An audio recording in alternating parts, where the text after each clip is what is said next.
दोस्तों, आज हम आपको एक ऐसी घटना के बारे में बताने जा रहे हैं जो आपको चौंका देगी और बुढ़ापे का दर्द झेल रहे कैलाश बाबू अपने बेटे और बहू के रोज रोज के झगड़ों से तंग आ चुके थे। एक दिन वह अपने कमरे में गए और अलमारी से बैग निकालने लगे।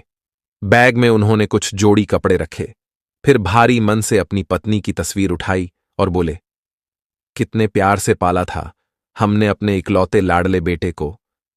कहते ही उनकी आंखों से आंसू छलक पड़े, लेकिन तुरंत ही उन्होंने खुद को संभाला और बोले, यह कमजोर पड़ने का वक्त नहीं है। आंखों के आंसू पोंछते हुए उन्होंने पत्नी की तस्वीर को बड़े जतन से बैग में रखा और अपने एक दोस्त राधेश्याम को फोन किया, जो वृद्धाश्रम में रहते थे। भारी आवाज में उन्होंने राधेश्याम को बताया, अब मैं भी वृद्धाश्रम में आना चाहता हूं। यह सुनकर राधेश्याम अवाक रह गए। उनके पास कुछ कहने के लिए शब्द नहीं थे।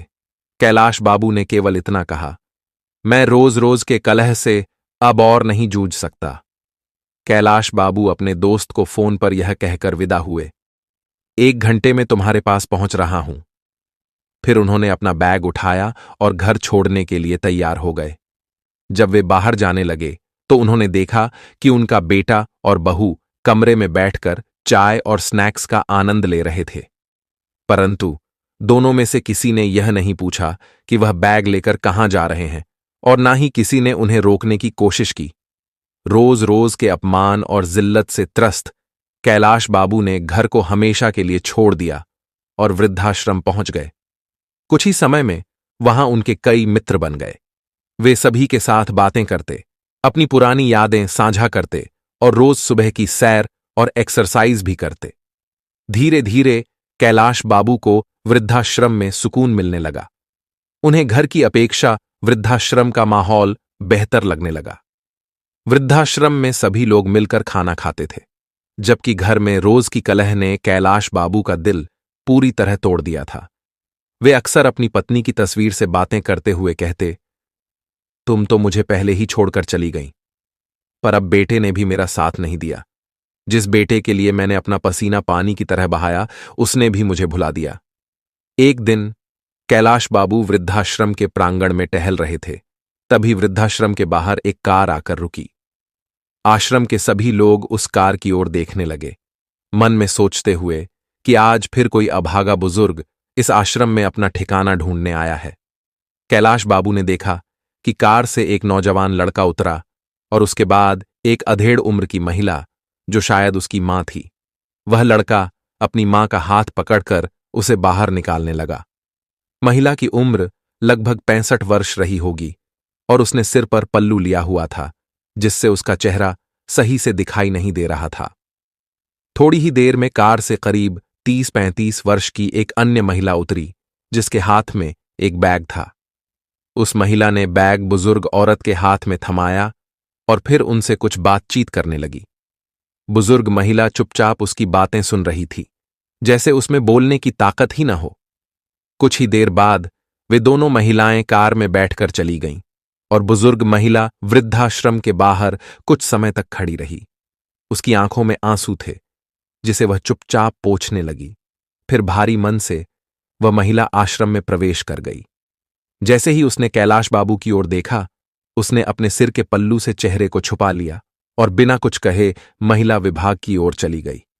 कैलाश बाबू के पास खड़े एक बुजुर्ग ने धीरे से कहा, आज फिर एक मां की ममता तार तार हो गई। एक बार फिर एक मां के सपनों को चकनाचूर कर दिया गया। कैलाश बाबू की नजरें बार बार उस बुजुर्ग महिला के चेहरे पर टिक रही थीं। उन्हें ऐसा लगा कि वह उस महिला को कहीं से जानते हैं, लेकिन उन्हें यकीन नहीं हो पा रहा था। कैलाश बाबू अब भी उस महिला के बारे में सोच रहे थे। वह रोज अपने पल्लू से चेहरा छिपाए रहती थी, जिससे कैलाश बाबू उसे पूरी तरह पहचान नहीं पाए। लेकिन एक दिन जब वह महिला बागवानी के काम में लगी हुई थी और कैलाश बाबू टहलने के लिए निकले, तभी अचानक उसके सिर से पल्लू हट गया। जैसे ही कैलाश बाबू ने उसका चेहरा देखा, उनकी पैरों तले जमीन खिसक गई। अनगिनत सवालों ने उनके दिमाग में घर कर लिया। तभी उनका एक मित्र उनके पास आया और बोला, खाना खाने का समय हो गया है, तुम कहां घूम रहे हो और इतने गुमसुम क्यों हो?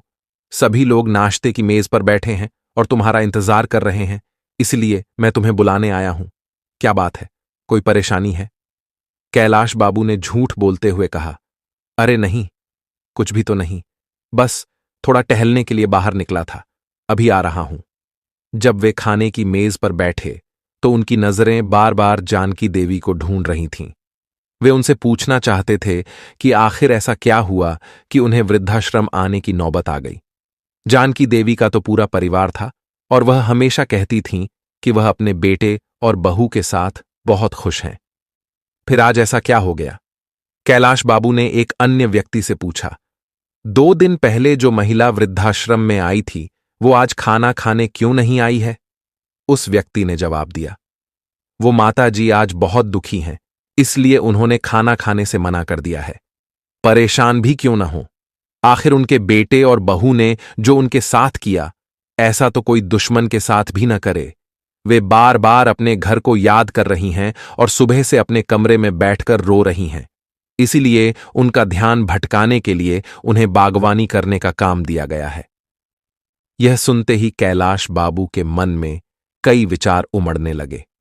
उन्होंने जानकी देवी से बात करने का निश्चय किया, क्योंकि वह जानना चाहते थे कि आखिर उनके साथ क्या हुआ जिसने उन्हें इस स्थिति में पहुंचा दिया। यह सब सुनकर कैलाश बाबू का मन और भी अधिक बेचैन हो गया। वे यह जानने के लिए उतावले थे कि जानकी देवी के साथ ऐसा क्या हुआ जो उन्हें वृद्धाश्रम में आना पड़ा। थोड़ी देर बाद वे महिला विभाग में जानकी जी से मिलने गए। कैलाश बाबू को अपने सामने देखकर जानकी जी थोड़ी परेशान हो गईं।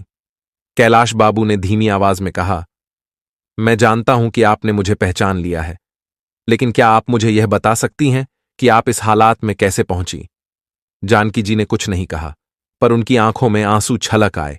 यह देखकर कैलाश बाबू का दिल और भी भारी हो गया। उनका मन कर रहा था कि जोर से चिल्लाकर इस दुनिया से पूछें, क्यों बुढ़ापे में बूढ़े मां बाप को समाज ऐसे छोड़ देता है? क्या बूढ़े लोगों का कोई आत्मसम्मान नहीं होता? इन विचारों में खोए हुए कैलाश बाबू वृद्धाश्रम के प्रांगण में धीरे धीरे टहलने लगे। अचानक वे बगीचे के किनारे से टकराए और गिरते गिरते एक पेड़ को पकड़कर खुद को संभाल लिया। तभी वृद्धाश्रम के एक कर्मचारी ने दौड़कर उनकी मदद की और पूछा, आप ठीक हैं? कुछ हुआ तो नहीं? कैलाश बाबू ने थकान भरी आवाज में कहा, मैं ठीक हूं, बस थोड़ी देर सोच में डूबा हुआ था। कैलाश बाबू मन ही मन जानकी जी से बात करने का कोई और तरीका सोच रहे थे। वे यह तय कर चुके थे कि जब तक जानकी जी उन्हें सब कुछ नहीं बताती, वे चैन से नहीं बैठेंगे। पास से गुजर रहे वृद्धाश्रम के कर्मचारी ने कैलाश बाबू को गिरते हुए देखा और तुरंत उनकी ओर बढ़कर पूछा, अंकल जी, आप ठीक तो हैं ना? कहीं चोट तो नहीं लगी? अपना पैर दिखाइए, अगर चोट लगी हो तो मैं अभी पट्टी कर देता हूं। कैलाश बाबू हल्के से मुस्कुराए और बोले, अरे नहीं, ज्यादा चोट नहीं लगी, बचाव हो गया, चिंता मत करो। इतना कहकर वे प्रांगण में रखी बेंच पर जाकर बैठ गए। वहां बैठते ही कुछ महीने पहले की एक घटना याद आ गई, जब वे घर में बाथरूम में फिसल कर गिर गए थे। उस वक्त उनके पैर में गहरी चोट आ गई थी, लेकिन उनकी बहू ने उनकी चोट को नजरअंदाज कर दिया और अपने काम में लगी रही। उनका बेटा रोहन, जो उस वक्त घर पर था, चिल्लाते हुए बोला था, क्या संभल कर काम नहीं कर सकते? मुझे तो समझ नहीं आता कि आप इतनी हड़बड़ी में क्यों रहते हैं। कोई काम ठीक से करना नहीं आता। जब देखो चोट लगाकर बैठ जाते हो और हमारा काम बढ़ाते रहते हो। अगर कोई काम नहीं होता तो मत किया करो, आराम से अपने कमरे में क्यों नहीं बैठते? पूरा दिन इधर उधर घूमते रहते हो। रोहन को इतना भी ख्याल नहीं आया कि अपने पिता का हालचाल पूछे या उनकी चोट पर मरहम पट्टी करे। कैलाश बाबू को अपने बेटे की इन बातों ने बहुत चोट पहुंचाई थी, लेकिन वे चुप रह गए। एक और घटना याद आई, जब कैलाश बाबू का चश्मा टूट गया था। उन्होंने अपने बेटे से कहा था, बेटा, मेरा चश्मा ठीक करवा देना, टूट गया है। लेकिन रोहन ने उनकी बात को अनसुना कर दिया था और उस दिन भी कैलाश बाबू को यह एहसास हुआ था कि अब वे अपने बेटे और बहू के लिए सिर्फ एक बोझ बन गए हैं। कैलाश बाबू अपने अतीत में खोए हुए थे, जब उन्हें याद आया कि कैसे उनकी बहू ने चश्मे की बात पर चिल्लाकर कहा था, बस चारपाई पर बैठे बैठे खर्च बढ़ते रहते हैं और कोई काम धंधा तो करते नहीं। बच्चों जैसी हरकतें हो गई हैं आपकी। कैलाश बाबू के दिल को यह बात गहराई तक चुभ गई थी। वे बार बार अपने बेटे और बहू से अपमानित हो चुके थे और हर बार उनकी आत्मा पर एक नई चोट लगती थी। अभी वे अपने विचारों में डूबे हुए थे कि सामने से उनके बुजुर्ग मित्र राधेश्याम जी आते हुए दिखाई दिए। उनके चेहरे पर एक बड़ी मुस्कुराहट थी। उन्हें देखकर कैलाश बाबू बोले, क्या बात है राधेश्याम, आज तो बड़े खुश नजर आ रहे हो। राधेश्याम जी हंसते हुए बोले, आज मेरे बेटे का जन्मदिन है। उसका फोन आया था कि वो मुझसे मिलने आने वाला है, इसलिए मैं बहुत खुश हूं। बहुत दिनों बाद उसका चेहरा देखने को मिलेगा। राधेश्याम जी की बात सुनकर कैलाश बाबू का मन थोड़ा भारी हो गया। उन्होंने गंभीर स्वर में कहा, जी, तुम्हारे बेटे ने तुम्हारी ये हालत कर दी। तुम्हें वृद्धाश्रम में छोड़कर चला गया और अब साल में कुछ ही घंटों के लिए मिलने आएगा। तुम उसी बेटे के लिए इतने खुश हो रहे हो। राधेश्याम जी ने मुस्कुराते हुए जवाब दिया, मैं तो इसी से खुश हूं। मेरे लिए यही बहुत बड़ी बात है कि वह मुझे मिलने आ रहा है। लेकिन कैलाश बाबू इस जवाब से संतुष्ट नहीं थे। उन्हें अपने मित्र की यह बात बहुत नागवार गुजरी। वे नाराज होकर उनकी बात को बिना सुने ही अपने कमरे में चले गए। मन ही मन सोचने लगे, यह किस्सा केवल मेरे साथ या जानकी जी के साथ ही नहीं है। यहां वृद्धाश्रम में रहने वाले हर बुजुर्ग की कोई न कोई ऐसी ही दर्दनाक कहानी है। हर एक बुजुर्ग यहां अपने परिवार की बेरुखी और अपमान की वजह से आया है। कैलाश बाबू बिस्तर पर लेट गए, लेकिन उनके मन में हर पल यही सवाल गूंजता रहा कि आखिर क्यों बुढ़ापे में बुजुर्गों को इस तरह अकेला छोड़ दिया जाता है। कैलाश बाबू की आंखों से आंसू रुकने का नाम नहीं ले रहे थे। वे अपने पोते गोलू को अपनी टांगों से चिपके देखकर भावुक हो गए। गोलू की मासूम आवाज में दादू दादू सुनते ही उनकी सारी कड़वाहट कुछ देर के लिए मानो पिघल गई। उनकी आंखों से छलकते आंसू, जो अब तक दुख और पीड़ा का प्रतीक थे, अब मिश्रित भावनाओं का प्रतीक बन गए। खुशी, दुख और अंदर छिपा वह स्नेह जो शायद वे कभी अपने पोते के साथ बांटना चाहते थे। वृद्ध आश्रम के संचालक ने कैलाश बाबू के बेटे और बहू को अंदर बुलाया। जैसे ही वे कमरे में आए, कैलाश बाबू के चेहरे पर नफरत और गुस्से के भाव उभर आए। मन में सवाल उठने लगे, आज उन्हें मेरी याद कैसे आई? जब मैं जरूरतमंद था तब तो कभी नहीं आए। अब ये लोग मुझसे क्या चाहते हैं? कैलाश बाबू के बेटे ने पास आकर कहा, पिताजी, हम आपसे मिलने आए हैं। बहुत दिन हो गए थे, सोचा आपसे मिल लूं। गोलू भी आपको बहुत याद कर रहा था। यह सुनकर कैलाश बाबू के मन में उथल पुथल मच गई। कुछ पल के लिए वे सोच में डूब गए। एक ओर उनका पोता गोलू उनकी गोद में चिपका हुआ था, तो दूसरी ओर उनके बेटे और बहू का चेहरा था, जिसने उन्हें इस हालत में छोड़ दिया था। उनकी बहू, जो कभी उनसे कटु बातें किया करती थी, अब एक नकली मुस्कान लिए खड़ी थी। कैलाश बाबू ने अपने आंसू छिपाते हुए कहा, अब क्या तुम लोग मुझसे मिलने आए हो? जब मैं तुम्हारे साथ था तब तुम्हें मेरी फिक्र नहीं थी। आज तुम्हें मेरी याद कैसे आ गई?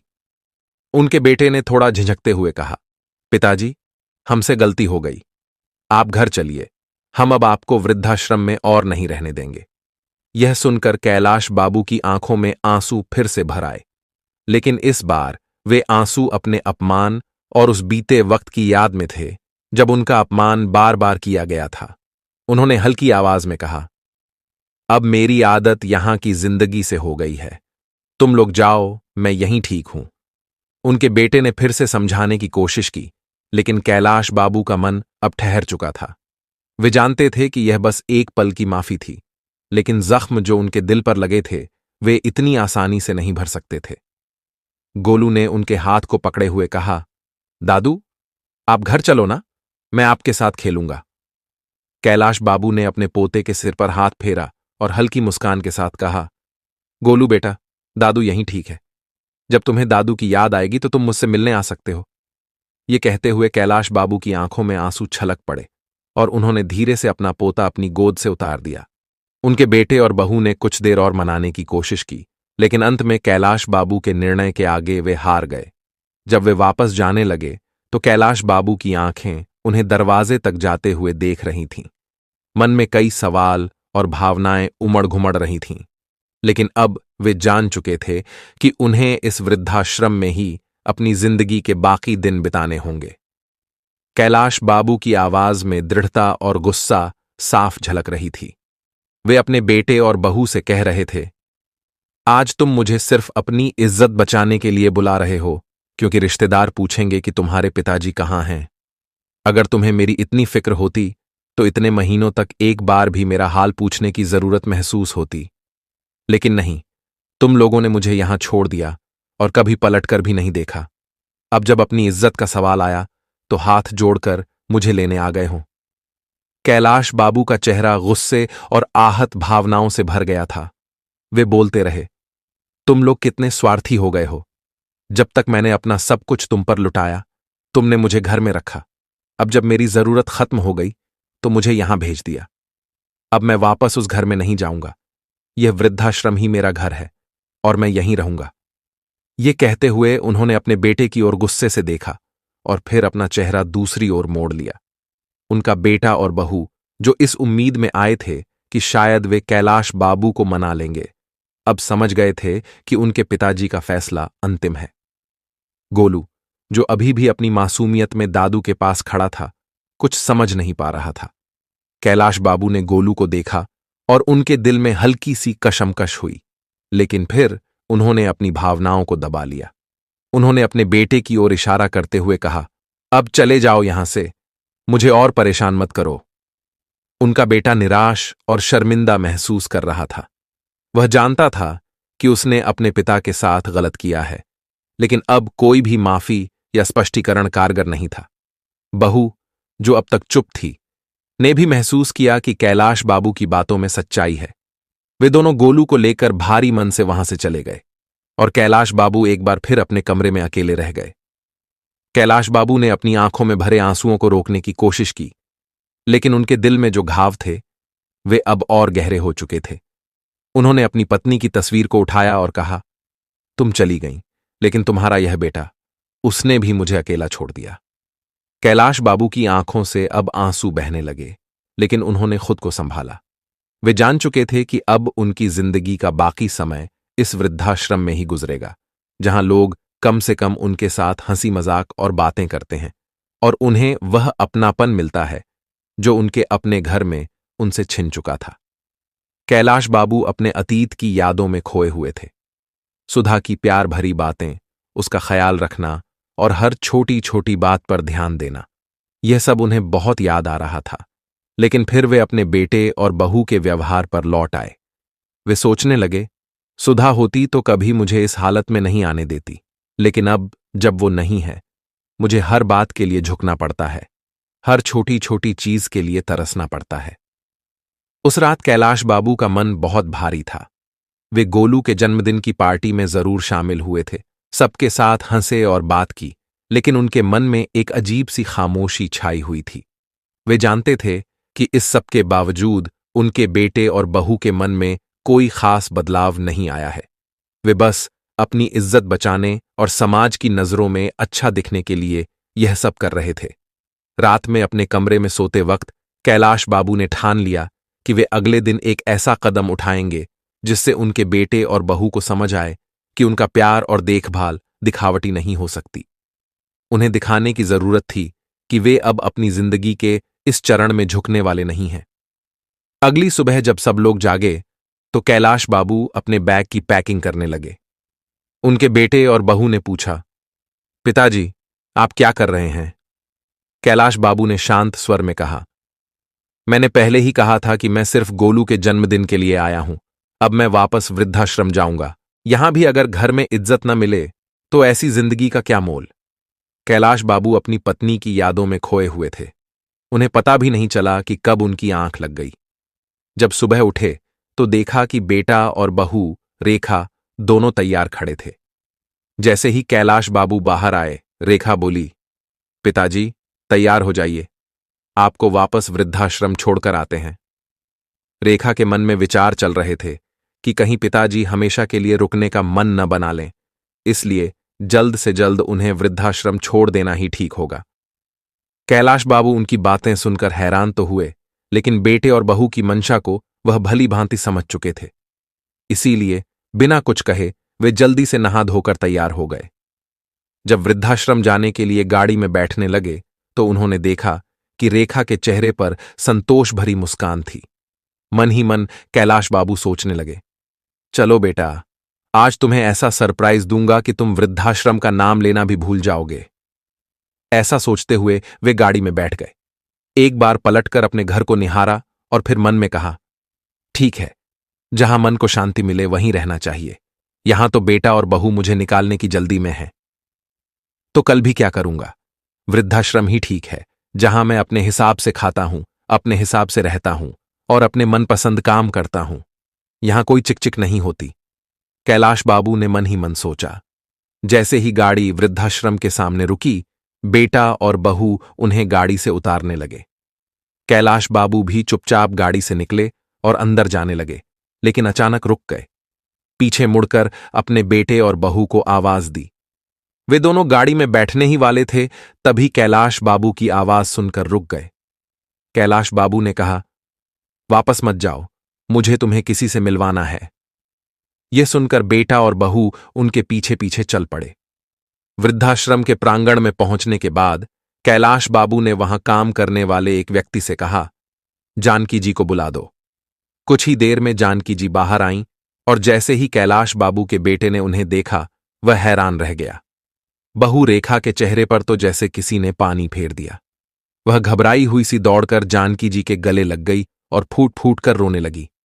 मां, आप यहां क्या कर रही हैं? आप कब आईं? और आपने मुझे बताया भी नहीं। रेखा की आंखों से आंसू बह रहे थे, लेकिन जानकी जी ने उसकी बातों का कोई जवाब नहीं दिया। रेखा ने फिर कहा, मुझे तो यही लगता था कि आप भाई और भाभी के साथ अच्छे से रह रही हो। कल ही मेरी भाभी से बात हुई थी, उन्होंने भी नहीं बताया कि आप वृद्धाश्रम में हो।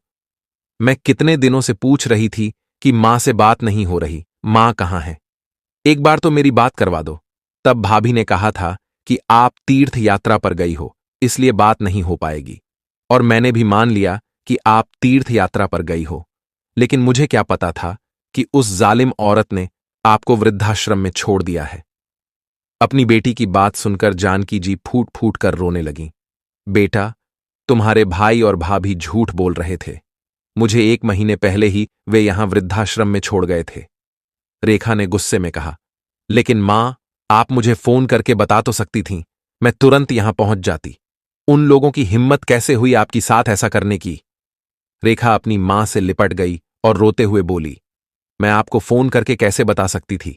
जिस दिन मैं वृद्धाश्रम आई, मैंने तुम्हारे ससुर जी को यहां देखा। इसका मतलब तो यह हुआ कि तुम में और तुम्हारी भाभी में कोई फर्क नहीं है। तब मैंने सोचा, तुम्हें फोन करके तुम्हारे भाई भाभी की करतूतों के बारे में क्या बताती। जानकी जी ने रेखा को अपने से अलग करते हुए कहा, तुम मेरी बेटी कहलाने के लायक नहीं हो, मुझसे दूर रहो। अगर मेरे बेटे और बहू ने मुझे घर से निकाला है, तो तुमने भी अपने ससुर को घर से निकाल दिया। तो फिर क्या फर्क रह गया? अब तो मुझे खुद पर शर्म आ रही है कि मैंने ऐसी औलादें पैदा की। एक ने अपनी मां को घर से निकाल दिया और दूसरी ने अपने ससुर को। अपनी मां की बातें सुनकर रेखा शर्म से सिर झुका ली। वह कहने लगी, मां, मुझे माफ कर दो, मैं बहुत शर्मिंदा हूं। मुझसे बहुत बड़ी गलती हो गई है। मैंने कभी नहीं सोचा था कि जो मैं अपने ससुर के साथ कर रही हूं, वह मेरे मां बाप के साथ भी हो सकता है। जानकी जी ने कठोर स्वर में कहा, तुम्हारी गलती माफी के लायक नहीं है। फिर भी अगर माफी मांगनी है तो मुझसे नहीं, अपने ससुर जी से मांगो। रेखा अपनी करतूत पर शर्मिंदा होकर अपने ससुर के पास गई और उनके पैरों में गिरकर बोली, मुझे माफ कर दीजिए पिताजी। ससुर ने उसे सहारा देकर उठाया, लेकिन उनकी आंखों में दर्द साफ झलक रहा था। तभी रोहन ने भी माफी मांगते हुए कहा, अब आप दोनों घर चलिए और हमें आपकी सेवा करने का मौका दीजिए। लेकिन कैलाश जी और जानकी जी ने घर जाने से मना कर दिया और कहा, अब हमें अपने बेटे बहू या बेटी के पास नहीं रहना है। हम वृद्धाश्रम में रहकर ही खुश हैं। दोनों ने लाख मनाने की कोशिश की, पर कैलाश जी और जानकी जी का एक ही जवाब था, एक बार धोखा खा चुके हैं। अब इस उम्र में हमारे शरीर में इतनी ताकत नहीं बची है कि बार बार अपने बच्चों द्वारा दिए गए धोखे को सहन कर सकें। इतना कहकर वे दोनों अपने अपने कमरों में चले गए। रेखा और रोहन मायूस होकर घर लौट आए। घर पहुंचकर उन्होंने देखा कि पिताजी के कमरे में उनके बिस्तर पर एक कागज पड़ा था जो शायद उनकी जेब से गिर गया था। रोहन ने उसे उठाकर खोला तो देखा कि उसमें उनके पिताजी ने एक कविता लिखी हुई थी। क्या किसी ने देखा है, मौत से पहले भी मौत आई है? हां, मैंने देखा है, आज मौत से पहले भी मौत आई है। जब जिंदगी अपने आखिरी पड़ाव पर आती है, शरीर भी काम नहीं करता, केवल सांस चलती है, पर दिल की धड़कन आई जाती है। हां, मैंने देखा है, मौत से पहले भी मौत आई है। अपने पिता द्वारा लिखे इन शब्दों को देखकर रोहन के दिल में जैसे अनगिनत तीर एक साथ चुभ गए। उधर रेखा अभी भी अपनी मां की हालत देखकर सदमे से उबर नहीं पाई थी। आज उनके पास पछताने के अलावा और कोई रास्ता नहीं था। किसी ने सही कहा है, संतान का अस्तित्व माता पिता की वजह से होता है और माता पिता वृद्धाश्रम में होते हैं संतान की वजह से।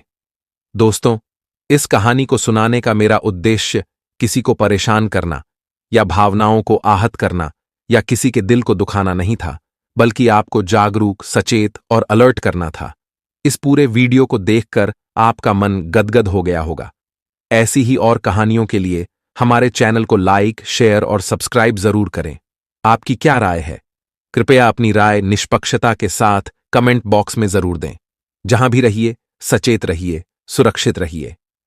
बहुत बहुत धन्यवाद।